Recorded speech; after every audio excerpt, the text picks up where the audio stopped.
At 64, she inherited a silent guest house, but one locked door knew her past better than she did.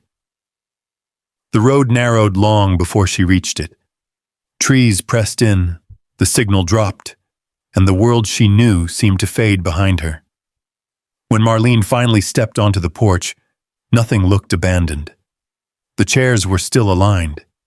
The air felt held, like someone had left, but not entirely. And somewhere inside, a single locked door waited, as if it had been expecting her. Would you open that door right away? Or wait until you understood why it was locked in the first place? Marlene Carter woke up before the alarm, the way she always did. The clock beside her bed still read 4:52, its red numbers glowing faintly in the dark. She lay still for a moment, listening. Pipes shifting somewhere in the walls. A car passing too fast on the main road. The soft, uneven hum of the old refrigerator down the hall. Nothing unusual, nothing new. She reached over and turned the alarm off before it could ring. The room was small, not cramped, just settled. Like everything in it had decided long ago where it belonged and hadn't moved since. A narrow bed, a wooden dresser with a handle missing from the top drawer, a chair that held clothes instead of people. Marlene sat up slowly, pressing her palms into her knees before standing. It took a second. It always did now. Not pain, exactly, just resistance. In the kitchen, she filled a dented kettle halfway and set it on the stove. The burner clicked twice before catching, a low blue flame spreading underneath. While it heated, she opened the cabinet above the sink and took down a chipped white mug. The rim had a small crack running through it like a vein. She always turned it away from her when she drank. Instant coffee. 2 scoops. No more, no less. She leaned against the counter while the water boiled, arms folded, eyes on nothing in particular. The window above the sink was fogged at the corners, even in early spring. Outside, the streetlight flickered, casting a tired yellow glow across the empty sidewalk. The kettle whistled. She poured slowly. The steam rose soft and quiet, disappearing before it reached her face. No sugar. She took the first sip standing there, the heat settling into her chest. Not comfort, just warmth. By 5:20, she was dressed. Same gray sweatshirt, same pair of dark slacks, shoes lined up by the door, worn down at the heel. She slipped them on without sitting. Before leaving, she checked the small table near the door. Keys, wallet, bus pass. She paused there a moment longer than necessary, eyes resting on the stack of envelopes pushed to one side. Bills, mostly. Some opened, some not. She didn't touch them. Not this early. The hallway outside smelled faintly of old carpet and something chemical. Cleaner, maybe. The overhead light flickered once when she stepped out, then steadied. The bus stop was a block and a half away. Cleveland in the early morning felt like a place holding its breath. Storefronts dark. Sidewalks empty except for a man walking a dog that didn't look like it wanted to be awake yet. The air carried that damp, metallic edge that clung to the city long after winter was supposed to be over. Marlene stood with her hands in her pockets, shoulders slightly hunched, eyes on the ground more than anything else.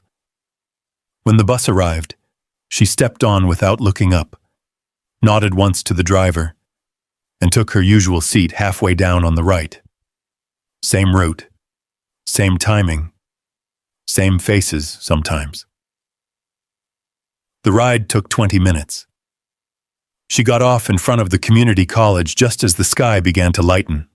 Not bright, just enough to turn the buildings from shadow into shape. Inside, the halls smelled like floor wax and stale air. Marlene clocked in at the maintenance office without a word. The supervisor, a younger man with a beard that never quite looked finished, gave her a brief nod from behind his desk. She returned it, already reaching for the cart. Bucket, mop, spray bottles lined up neatly, room by room. That was the work. Classrooms mostly empty now, just a few early students scattered here and there, heads down over laptops. She moved quietly around them, wiping desks, emptying trash, straightening chairs. No one paid much attention. That suited her fine. In one room, a chalkboard still held half-erased equations from the night before. She paused, looking at the faint lines, the numbers that had once meant something clear to someone. Then she wiped them away in slow, even strokes. By the time her shift ended, the building looked the same as always, clean, ready, as if nothing had happened inside it at all. She took the bus home just after noon. The sun was higher now, but it didn't change much. The duplex sat where it always had, its paint faded unevenly, the front steps worn smooth in the center. She climbed them carefully, one hand on the railing that wobbled slightly if you leaned too hard.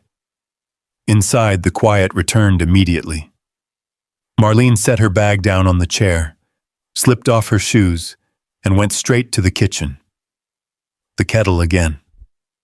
Same routine. She didn't turn on the television, didn't open the mail. Instead, she walked back into the bedroom and knelt down beside the bed. Her movements were slow, deliberate, as if she had done this many times and didn't need to think about it anymore. She reached underneath and pulled out a small cardboard box. It wasn't labeled, just worn at the corners, the lid slightly bowed. She lifted it onto the bed and opened it halfway. Inside were a few things, not many. Receipts, old ones, folded and refolded, a pair of earrings she hadn't worn in years, and a photograph. She didn't pick it up right away, just looked at it. The edges had curled slightly, the colors faded but still there. A younger woman standing beside a building with a wide porch, smiling at something outside the frame. Hair pulled back, shoulders straight, eyes open in a way that felt almost unfamiliar now. Marlene closed the box. Not quickly, not abruptly, just enough. She slid it back under the bed and stood up, brushing her hands lightly against her pants, as if she'd touched dust. In the kitchen, the kettle had started to hum again. She poured the water, watched the steam rise, took her place by the window. Outside, a car drove past, then another. Nothing changed, and for a long time that had been enough. Until the envelope showed up. Marlene noticed it before she opened the door. It was wedged halfway out of the mailbox, thicker than the rest, the corner bent slightly where it had caught against the metal edge. The other mail, thin, familiar, sat behind it like it always did. Bills, advertisements, something from a credit card company she had already ignored twice. This one didn't look like those. The paper was heavier, clean, white in a way that hadn't been handled much. Her name printed across the front, not written. No smudges, no uneven lines. She stood there a second longer than she needed to. Then she pulled it out. The weight of it felt wrong. Not heavy, just deliberate. Inside, the house was still quiet. She set the rest of the mail down on the small table near the door without sorting it. The envelope stayed in her hand. She walked into the kitchen, turned on the light, and placed it flat on the counter. The kettle was still sitting where she'd left it earlier, a faint ring of dried water around its base. She moved it aside, clearing space. Her name again. Marlene Carter. No return address she recognized, just a law office printed neatly in the upper corner. She ran her thumb along the edge before opening it, as if checking for something that might give it away. Then she tore it open carefully, not straight across, but along the side. The paper inside slid out stiff and smooth. She didn't sit. She read the first line standing there. Then he read it again. By the third time, her knees bent without her thinking, and she reached back for the chair behind her, pulling it out just enough to sit. The room seemed quieter now. Even the refrigerator hum had faded into something distant. The letter was from a law firm in Vermont. The name meant nothing. But the next one did. Eleanor Voss. Marlene stared at it. The name didn't hit all at once. It came in pieces. A hallway, the smell of polished wood, a porch with long shadows in the afternoon, a voice that didn't raise often, but carried when it needed to. She hadn't thought about that name in decades. Not since she was 19. She kept reading. Eleanor Voss had passed away. There were no immediate surviving relatives. After a review of personal records and documents, Marlene Carter had been identified as the sole beneficiary of her estate. Marlene exhaled slowly, not realizing she had been holding her breath. The estate consisted of a property located in rural Vermont. A guest house. She blinked once, then leaned closer to the page, as if the words might change if she got near enough. The property had been inactive for several years. There were outstanding property taxes. A deadline was listed, 21 days. Failure to respond would result in foreclosure proceedings initiated by the county. She lowered the paper slightly. The kitchen looked the same counter, the same chipped mug sitting near the sink. Nothing had moved. But something had shifted. A guest house. She tried to place it. There had been one, back then. She remembered the porch, the sound of footsteps overhead when guests walked from one room to another, the way Eleanor kept things, orderly, quiet, everything in its place. Marlene had worked there for a few months, cleaning rooms, folding linens, carrying trays to guests who didn't look at her long enough to remember her face. And then she had left. Or been told to leave. The memory didn't come clean. It never had, just the feeling of it. Final. She looked back at the letter. Her first thought wasn't about Eleanor. It wasn't about the past. It was about the numbers. Property taxes, 21 days. A guest house meant land. Furniture, maybe. Fixtures. She stood up, the chair legs scraping softly against the floor, and reached for the small spiral notebook she kept near the phone. The pages were filled with careful handwriting, lists, totals, dates. She flipped to a blank page. Gas, she wrote at the top, then paused. Vermont. She didn't know the exact distance, but she knew it wasn't close. Bus fare, maybe a rental car if she had to, food along the way. She wrote each item down slowly, subtracted from what she knew she had left in her account. The numbers didn't look good, but they didn't look impossible. She turned the page and wrote again. Sell. Underneath it, a rough estimate. If the property had any value at all, if the land was worth something, if there was anything inside that could be cleared out and sold. She stopped writing. Her pen hovered above the paper. The name sat there again in her mind, Eleanor Voss. It should have meant nothing now. Just a person she once knew, briefly. Someone from a different version of her life. But it didn't feel like nothing. It felt unfinished. Marlene closed the notebook. She folded the letter carefully, aligning the edges, and set it beside the mug. The kettle sat where she had left it earlier, dry now. She filled it again without thinking and placed it on the burner. The click of the flame sounded louder this time. She leaned against the counter, arms crossed, eyes on the letter. A guest house. 21 days. She didn't think about why Eleanor would leave it to her. Didn't try to make sense of it. That wasn't the part she trusted. Numbers made sense. Deadlines made sense. You could work with those. The rest. She reached for the mug as the kettle began to heat, her fingers wrapping around the cracked rim, turning it instinctively away from her. Outside, a car passed, then another.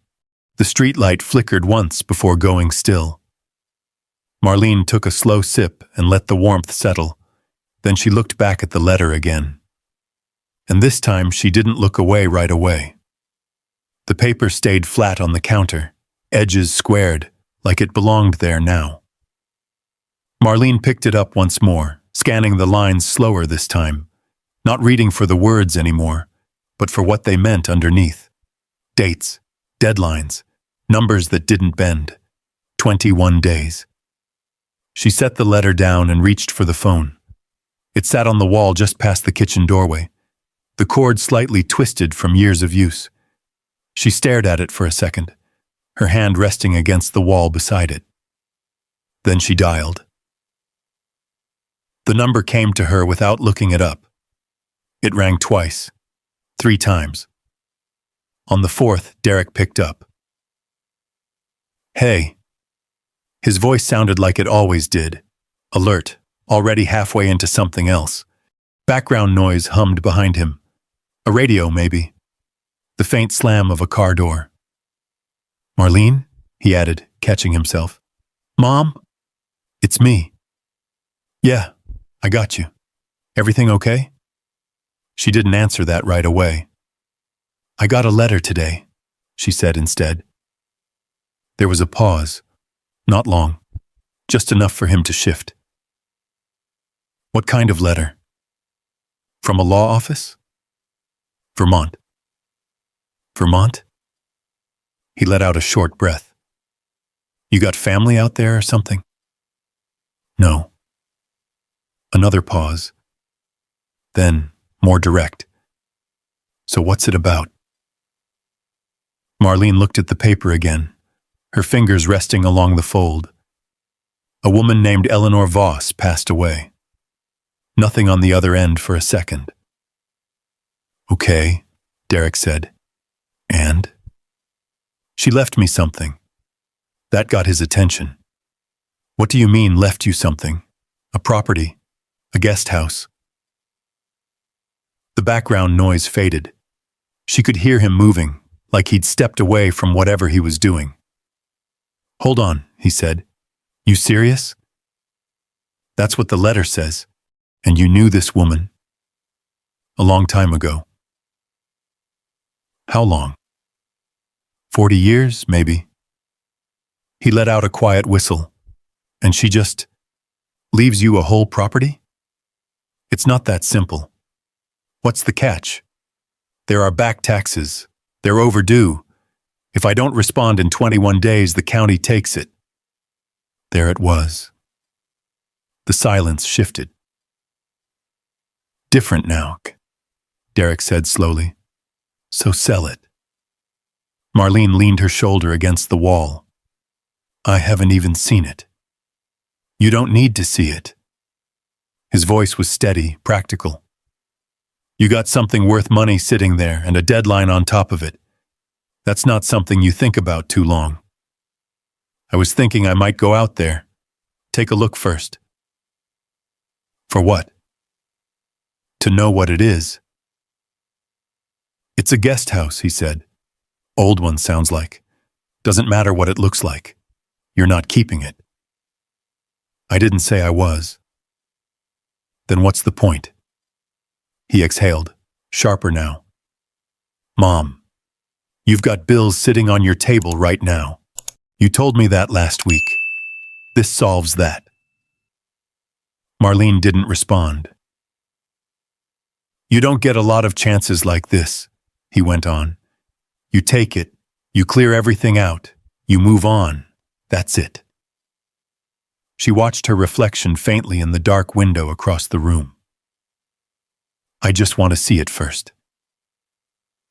Why? The question landed harder than the others. She didn't have a clean answer. I worked there once, she said finally. 40 years ago. Yes. That doesn't mean anything now. Marlene shifted her weight, her hand tightening slightly around the receiver. It means I should at least know what I'm dealing with. It means you're making this harder than it needs to be. His voice wasn't angry, just certain. There was a difference. You go out there, he continued. You spend money you don't have. You take time off work. And for what? To stand in an empty building? It might not be empty. It doesn't matter if it is or isn't. You're not fixing it. You're not running it. You're not moving out there. So what's the difference? Marlene looked down at the notebook on the counter, still open to the page she had started. Gas. Cell. Numbers lined up in careful rows. I'll figure that part out, she said. Another pause. Longer this time. When Derek spoke again, his tone had changed slightly. Softer, but not by much. Look, I'm not trying to push you around, he said. I'm just saying, don't get caught up in something that doesn't belong to you. The words hung there.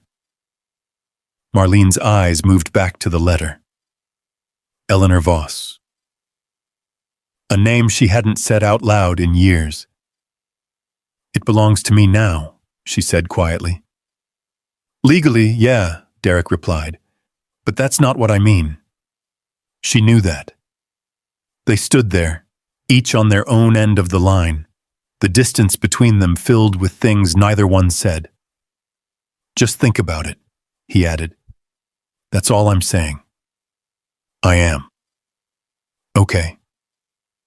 Another beat. You gonna call them back? He asked. I will. Soon. Yes. Good.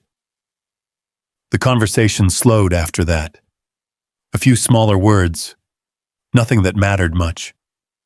Then the line clicked, and the quiet returned. Marlene stood there with the receiver still in her hand for a moment after the call ended. Then she placed it back, gently. The house felt the same as it had before, but something inside her had shifted, just slightly. Not enough to change anything yet. Just enough to notice. She went back to the kitchen. The letter was still where she had left it. The notebook open. The numbers waiting. She picked up the pen again, added another line.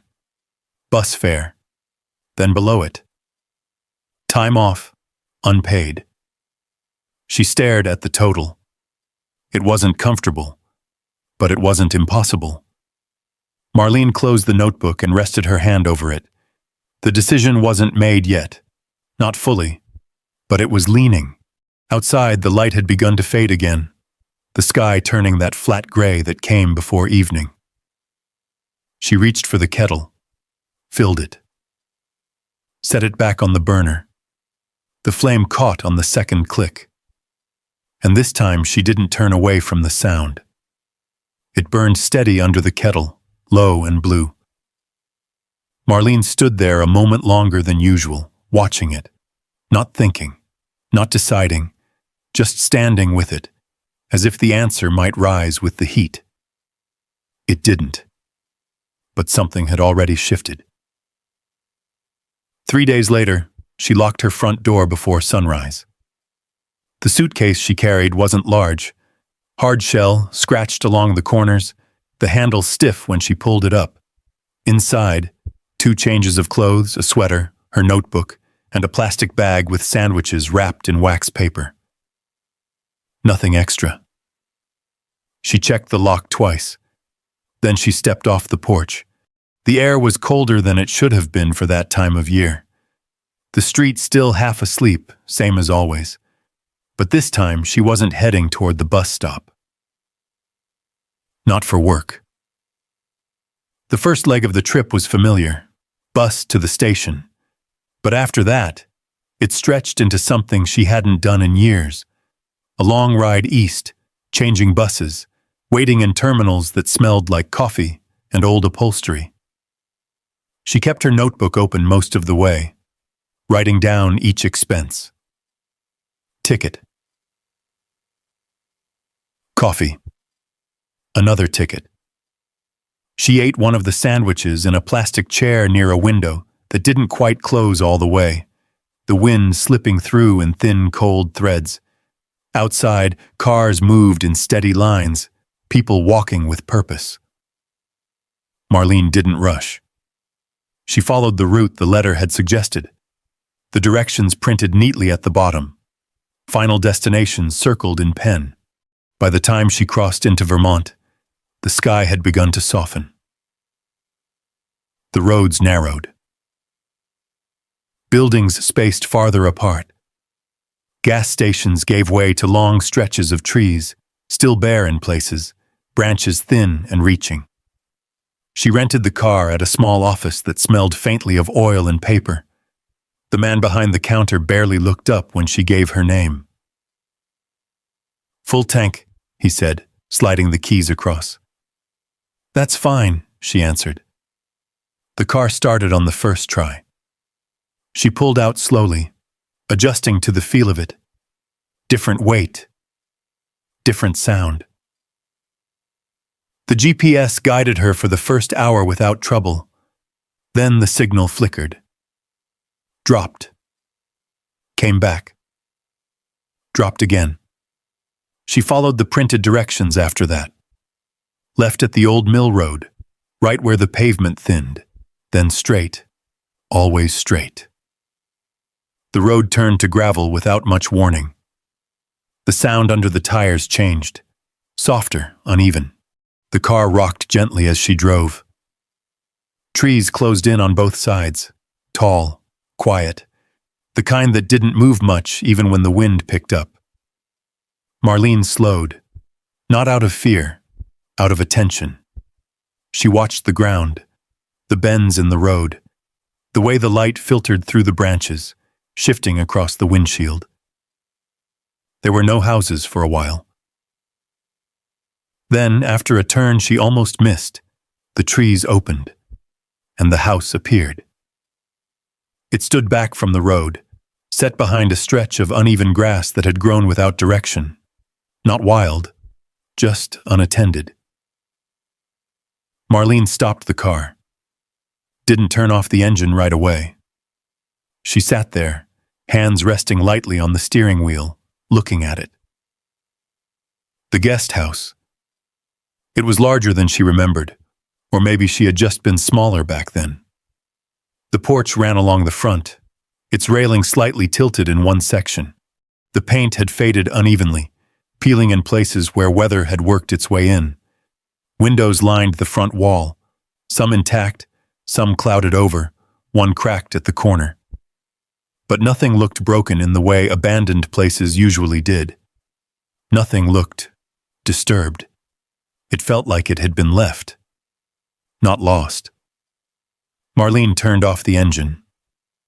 The sudden quiet settled around her. No traffic. No voices.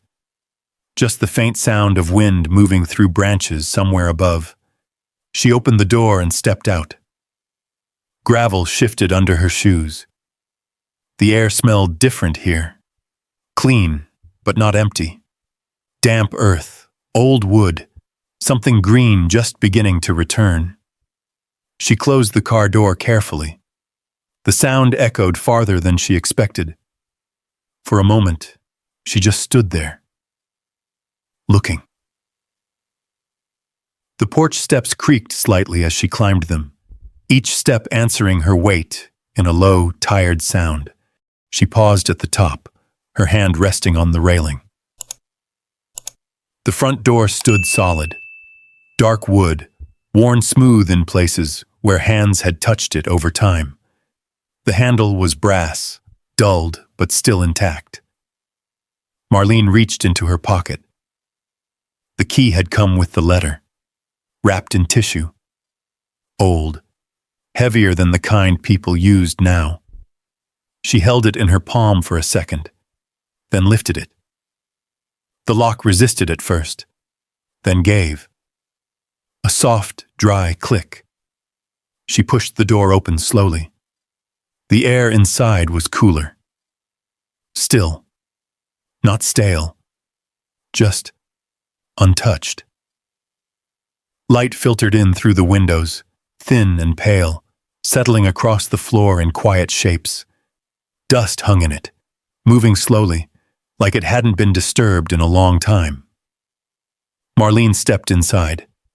The floor beneath her shifted slightly, wood adjusting after years without weight. The room opened around her. A long table at the center. Chairs placed evenly, each one pushed in.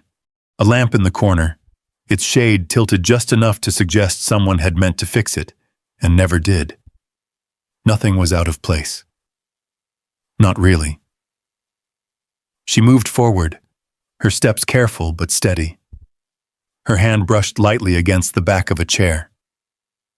Dust came away on her fingers, but underneath, the wood was smooth, cared for. She looked around again, slower this time, taking it in piece by piece. The silence here wasn't empty. It felt held, like something had paused and was waiting for the rest of it to catch up. Marlene walked farther into the room, set her suitcase down near the wall, then turned back toward the door. She didn't close it all the way, left it slightly open behind her, as if the outside needed to stay within reach.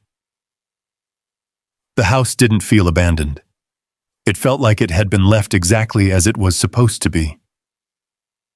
And for the first time since she read the letter, Marlene didn't think about selling. Not yet. She stood in the middle of the room, listening. The house had its own kind of quiet, not empty, not hollow. There were small sounds beneath it, the faint shift of wood settling, a soft tap somewhere deeper in the walls, like something adjusting after being left alone too long. She moved toward the table, ran her fingers across the surface. Dust lifted in a thin line, but beneath it the wood was smooth, polished once, maybe many times, not neglected, just paused. Marlene set her bag down and began to move through the house the way she always approached new spaces, slow, methodical, without rushing ahead. The kitchen came first. It sat just beyond a narrow doorway, smaller than the main room but arranged with care.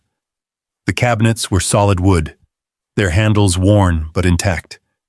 She opened one. Inside, stacks of plates, white, simple, each one separated by a thin square of cloth. She closed it, opened another. Cups lined up by size, handles facing the same direction. She stood there for a moment, taking that in. Then she moved to the drawers. The first held utensils, forks, knives, spoons, all arranged in straight rows, the metal dull but clean. The second drawer stopped her. Inside were folded slips of paper, not random, organized. She picked one up. Handwritten. Room 2, extra blanket. Guest gets cold at night. She picked up another. Room 4, no walnuts, allergic. Marlene set them back carefully. She knew that kind of writing. Not decoration, not habit. Attention. She moved through the rest of the kitchen, opening and closing, noticing more of the same. Nothing left unfinished, nothing scattered. Even the small things had been done with intention. When she stepped back into the main room, the light had shifted slightly, moving farther across the floor. She walked to the far wall where a narrow bookshelf stood. The books were arranged by size, not color. She ran her finger along the spines, then paused when she noticed a gap. A space where something had been removed. She crouched down, looked closer. The dust around the gap was disturbed differently. Not old, not settled. Something had been taken from there. Recently, or at least after everything else had been left. Marlene straightened. Her eyes moved slowly across the room again. This time she wasn't just looking, she was comparing. What belonged, what didn't. She found the guest log in a drawer beneath the table. A thick ledger, cloth-bound. She carried it to the window where the light was better and opened it carefully. Names filled the pages. Dates, check-ins, check-outs. Short notes written beside them. Prefers early breakfast. Quiet couple. Keep them in back rooms. Leaves window open at night. The handwriting was consistent.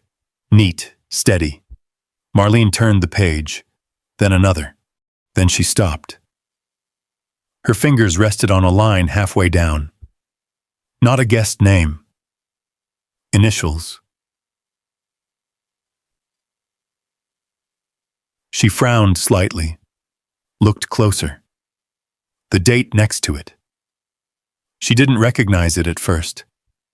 Then something shifted. Not the memory itself. The feeling around it. A time when things had been tight. When she had come home one evening and found an envelope slipped under her door. Cash inside. No note, no name. She had assumed it was a mistake, or someone else's mail. But no one ever came looking for it. Marlene turned back to the ledger, found the date again, ran her finger along it. MC. She flipped forward. Faster now, scanning, looking for it again. There. 3 pages later. MC. Another date. Another small note beside it. Resolved. She swallowed. Her hand moved slower now as she turned each page, searching. There were more, not many, but enough. Each one spaced out, each one tied to a date that felt familiar in a way she couldn't fully place. She closed the book halfway, rested her palm on it, then opened it again. Carefully. Marlene carried the ledger back to the table and set it down. Then she went back to the kitchen. The second drawer. The slips of paper. She pulled them out again. Laid them side by side. The handwriting same. Every line, every curve. She compared it to the ledger. The match was exact. She moved through the rest of the house with more purpose now. Opening drawers she had passed before, checking shelves, looking not just at what was there, but how it was there. In a small cabinet near the back hallway, she found a stack of envelopes. Empty. But each one had been opened carefully. No tearing, no rush. She held one up to the light. Faint indentation on the paper beneath. Something had been written on the one that came before. She set it down. Her attention shifted again. Details. Patterns. Dates. Marlene went back to her bag and pulled out her notebook, opened it. Flipped past the pages of numbers, to the blank space at the back. She began writing. MC. Dates from the ledger, side by side. Her own memory filling in pieces where it could. Rent. A bill paid. A check that had cleared when she didn't expect it to. She didn't write explanations, just facts.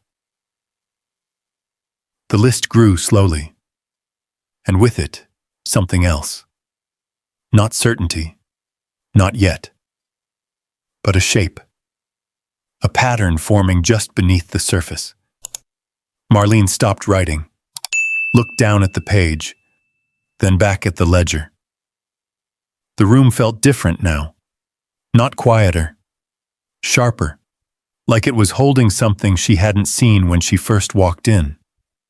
She closed the notebook, set it beside the ledger, and stood there, in the center of the house, surrounded by objects that hadn't moved in years, except now they were beginning to speak. Not loudly, not clearly, but enough. Enough for her to know this place wasn't just left behind. It had been watching, and somehow, so had someone else. Marlene didn't move for a long moment. The ledger sat open on the table, her notebook beside it. The light had shifted again, stretching longer across the floor, catching the dust in slow motion. She looked down at her own handwriting. MC dates. Fragments of memory she had never questioned before. Things that had simply worked out. She had called it luck, or timing. Sometimes she hadn't called it anything at all. Now it felt different. She closed the ledger, not sharply, just enough. Then she picked it up and carried it with her. The house felt narrower as she moved deeper into it. The hallway behind the kitchen stretched longer than it should have. The floorboards darker here, less worn by sunlight. The air cooler. She walked slowly, not hesitant. Careful. Each door she passed stood slightly open. Bedrooms, small, simple. Beds made tight, drawers closed, nothing disturbed. She stepped into one. The window faced the side yard where the trees stood close together. The curtains hung straight, faded to a color that might have once been blue. She opened a drawer. Inside, folded sheets, crisp edges. She checked another. Extra blankets. All stacked evenly. Marlene stepped back into the hall, the ledger still in her hand. She moved to the next room. Same pattern, same care. Everything placed, nothing abandoned. She stood in the doorway a moment longer this time, then turned back into the hall. That's when she saw it. At the far end. A door that didn't match the others. It wasn't the size, not the shape. It was the way it sat in the frame. Tighter. Newer. The wood a shade darker than the walls around it, like it had been replaced at some point. Marlene walked toward it slowly. The air seemed to hold differently here. Quieter, but not in the same way as the rest of the house. She stopped a few steps away, looked at it. The handle was plain. Metal. No polish. No wear. And below it, a lock. Not old. Not rusted. Functional. Her eyes moved over the edges of the frame. No dust build up in the corners. No cracks in the paint. This door hadn't been sitting untouched. It had been closed. On purpose. Marlene reached out. Her fingers brushed the surface. Cool. Solid. She didn't try the handle. Not yet. Instead, she stepped back, looked around the hallway again, then turned, walked back toward the main room, the ledger still under her arm. Her pace changed, more focused now. She set the book down on the table again and opened it. Flipped to the pages with her initials. MC dates lined up again in front of her. She traced one with her finger, then another. Then she turned the page back, and back again, looking for something she hadn't seen before. There. A mark in the margin. Small. Almost nothing. a single line drawn beside one entry. She leaned closer, compared it to the others. There were a few more like it. Not many. Scattered. Intentional. Marlene closed the ledger again and went back to the kitchen. The second drawer, the slips of paper. She spread them out across the counter this time. Not just reading, sorting, grouping by handwriting pressure, by ink color, by phrasing. She noticed something now she hadn't before. Some notes were written faster, the letters slightly tighter, others slower, more deliberate. She picked one up, turned it over. Nothing on the back. But the paper itself, different, slightly thicker. She placed it beside another. Not the same. She moved faster now, checking every drawer again, every cabinet, looking not just at what was there, but how it was made, how it was kept. In a narrow cabinet near the sink, she found a stack of older receipts, folded, tied together with a piece of string. She untied them carefully, spread them out. Groceries, supplies, basic items, but mixed between them, other slips. Small, plain, no store name, just numbers, amounts and dates. Marlene picked one up. The date matched one from the ledger. MC. She felt it settle then. Not fully, but enough. This wasn't a coincidence. It wasn't a mistake. Someone had been keeping track. Carefully, quietly, over time. She gathered the receipts and carried them back to the table, placed them beside the ledger, then opened her notebook again. Added the new dates, lined them up. Compared. Her breathing slowed, focused. Each piece clicking into place not with force, but with quiet certainty. When she finished, she set the pen down, looked at everything spread out in front of her, then lifted her eyes. Back toward the hallway, back toward the door, the one that didn't belong, the one that had been closed on purpose. Marlene stood. This time, when she walked down the hallway, she didn't stop halfway. She went straight to it, stood in front of it again. Close enough now to see the faint marks around the lock where a key had been used. More than once. Recently enough to leave a difference.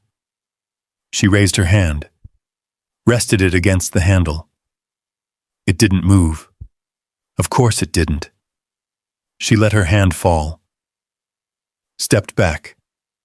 Just enough to see the whole door again. Not a mistake. Not an afterthought. An answer. But not one she could take. Not yet. Marlene turned away. Walked back toward the main room. Slower this time. Not uncertain. Measured. She picked up the ledger, closed it fully. Then Schmott looked once more toward the hallway. The door remained where it was. Silent. Waiting. And for the first time since she arrived, Marlene understood something clearly. The house wasn't just showing her pieces, it was leading her. One step at a time. And whatever was behind that door, it wasn't meant to be opened first. It was meant to be earned. Marlene stood in the center of the room, the thought settling into her without resistance. She didn't go back to the door. Instead, she turned toward the table again. The ledger, the receipts, her notebook, all of it still spread out, waiting. She pulled the chair out and sat down slowly. This time she didn't hesitate. She began again. Page by page, entry by entry, not scanning, studying. The handwriting stayed the same throughout, steady, deliberate, controlled, but the rhythm of it changed in places. Some entries were quick, almost mechanical. Others lingered, letters spaced wider, as if written with more care. Marlene flipped back to the first instance of her initials, MC.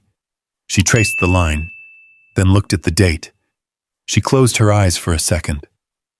Not searching for a clear memory. Those didn't come like that anymore. Just the feeling, the time. A small apartment, rent overdue, a knock that never came, and then an envelope, no return address. Cash inside, enough to cover everything. She opened her eyes again.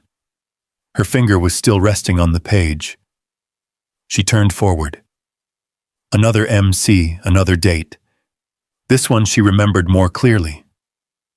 A medical bill. She had sat at the kitchen table for hours, staring at it, trying to make the numbers fit. They didn't.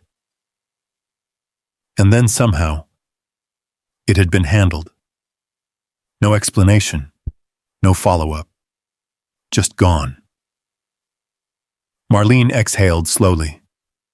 She reached for the stack of receipts and began sorting them again, more carefully this time. She separated the normal ones first. Groceries, supplies, maintenance, then the others. Plain slips, no store names, no markings except numbers and dates. She laid them out beside the ledger, matched one to the other. Every time the date aligned, there it was. A record, not labeled, not explained, but present. She moved faster now, not rushing, certain. Her hands steady, each match tightening something inside her chest. This wasn't random. It wasn't occasional. It was consistent. Years apart sometimes, but always there. She reached for her notebook again, turned to a clean page, and began writing in a different way this time. Not just dates. Connections. Rent, medical, utilities, moments where things had almost broken and then didn't. She stopped halfway through the page, looked down at what she had written, then back at the ledger. A question formed, quiet but solid. Why? Not why the money. Why the silence? Why no name? Why no contact? She leaned back slightly in the chair.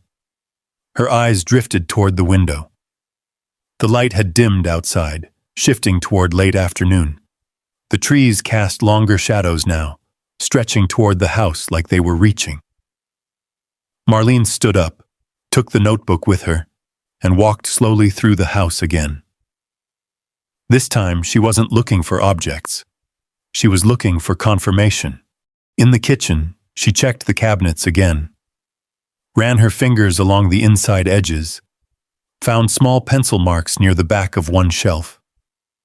Numbers. Faint. Almost erased.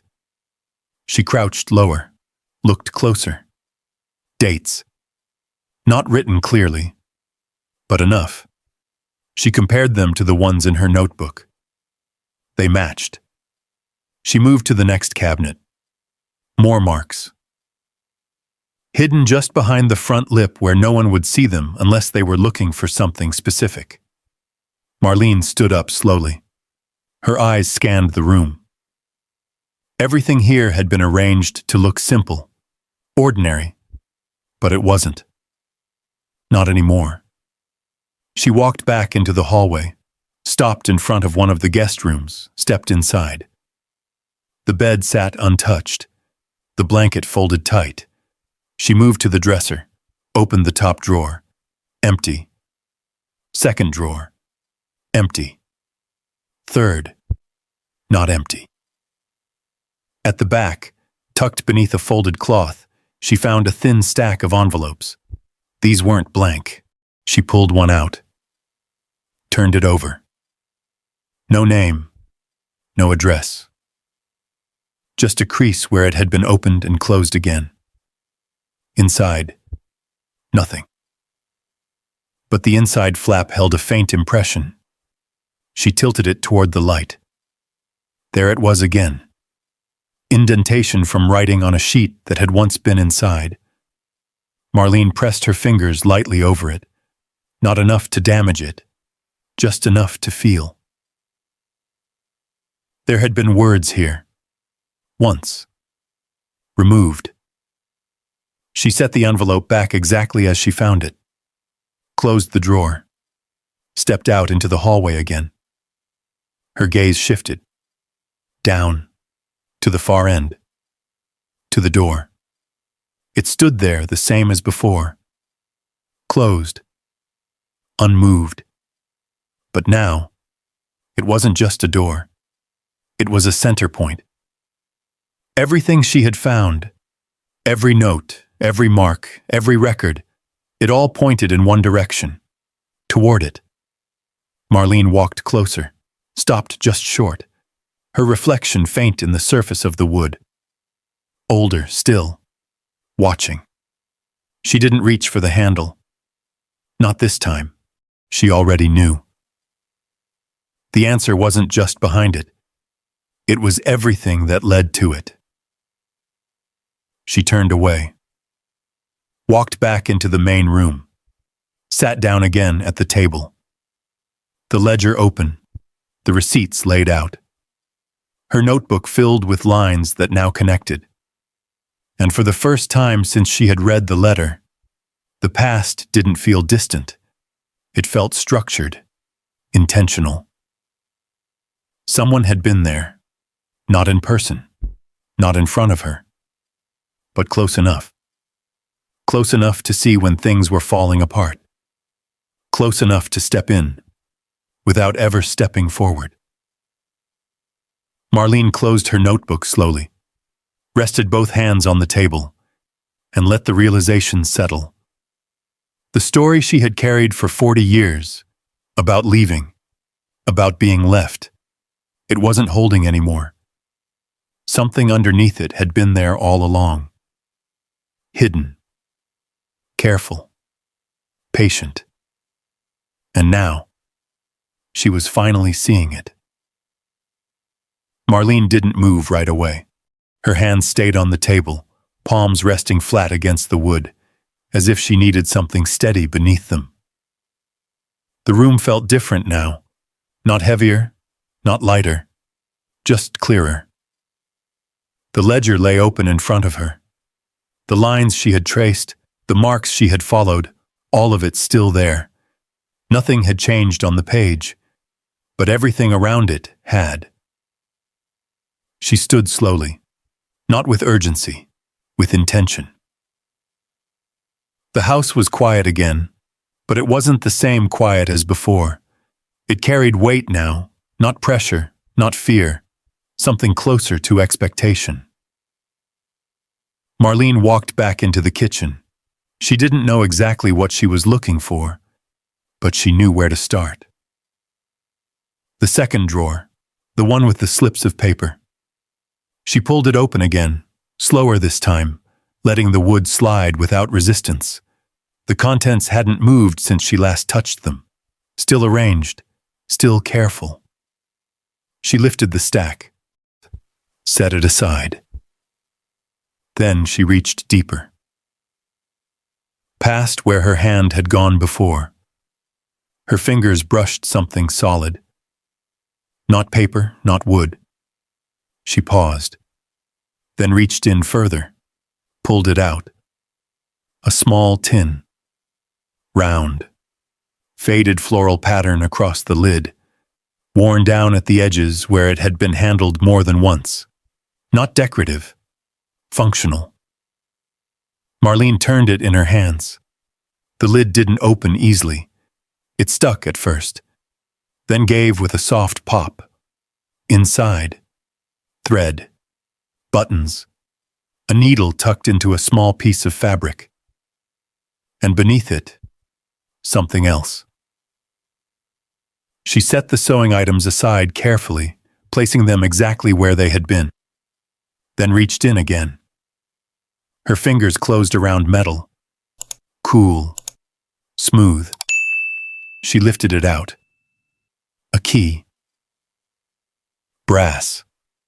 Not new, but not worn down either. It had weight to it. Purpose. A thin piece of paper was tied to it with a short length of string. Marlene held it closer. Read the words slowly.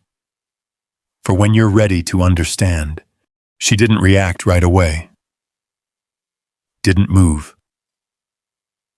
Just stood there, with the key resting in her palm, the string brushing lightly against her fingers. The words didn't feel dramatic. They felt quiet. Certain. Like something written without needing to explain itself. Marlene turned the key over, looked at the edges, the grooves, the shape. Then her eyes lifted, toward the hallway, toward the door. She didn't go to it, not yet. Instead, she closed the tin again, placed everything back inside. Thread, buttons, needle, left the key out, set the tin back into the drawer, closed it gently. Then she walked into the main room. The light had shifted again, pulling toward evening. The shadows longer now, stretching across the floor in slow, quiet lines.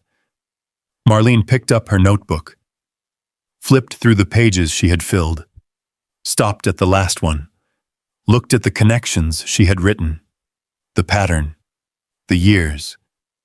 Then she closed it, set it down beside the ledger.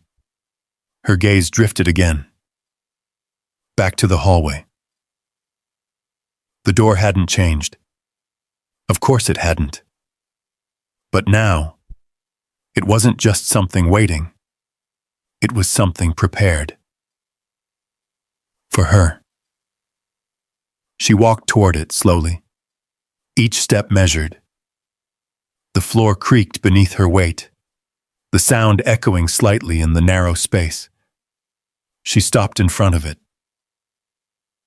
Close enough now to see the fine lines in the wood grain, the subtle difference in color where the door met the frame. Her hand lifted, not to open it, to hold the key. She brought it up, aligned it with the lock, then paused. The metal hovered just inches away. Her fingers tightened slightly, then relaxed. Marlene lowered her hand, not in hesitation, in recognition. She wasn't ready, not in the way the note meant. Not yet. She stepped back, the distance between her and the door returning, but not the same distance as before. This time it was chosen. She turned, walked back into the main room, the key still in her hand. She sat down again at the table, placed it beside the ledger, looked at it, then at everything else she had found. This wasn't just about what was behind that door. It was about everything that led to it. Every mark, every note, every moment she had lived through without knowing someone had been there, watching, helping, without ever stepping forward. Marlene leaned back in the chair, her eyes moving slowly across the room, the table, the chairs, the shelves. All of it arranged with the same quiet intention. Nothing wasted, nothing rushed. The house had been built to hold something, not just people, not just time, but memory. She looked down at the key again, then reached out and picked it up. Held it firmly this time, not testing, not questioning, just holding. Outside, the light faded further, the sky turning a soft gray that pressed gently against the windows. The house settled around her. Still. Waiting. And for the first time, Marlene understood something without needing to say it out loud. Opening that door wouldn't just show her the truth. It would ask something from her in return. And she wasn't going to rush that. Not anymore. The key rested in her palm, warm now, like it had been there longer than a few minutes. Marlene looked around the room again, not the way she had when she first arrived, counting, measuring, thinking about what could be sold. This time she saw the pauses, the care in the way things were left, the quiet choices someone had made over years without needing to be seen for them. She thought about all the moments she had called luck, the nights something worked out when it shouldn't have, the silence that followed, no explanation, no face to attach it to. She had lived her life believing certain doors had been closed on her. Now she stood in front of one that had never been locked to keep her out, only to make sure she was ready when she finally stepped through. Her fingers curled slightly around the key. Not yet. But soon. Because for the first time, she understood something she hadn't known how to name before, that someone had stayed. Not beside her, not in front of her, but close enough to make sure she didn't fall apart. And when you realize that kind of presence was there all along, you don't rush past it. You sit with it. You let it catch up to you. Marlene placed the key gently on the table, beside the ledger, beside the years she had just begun to see clearly. And in the quiet of that house with the door still closed and waiting, she finally stopped asking why no one had come back for her. Because the better question had been there all along. Who never really left?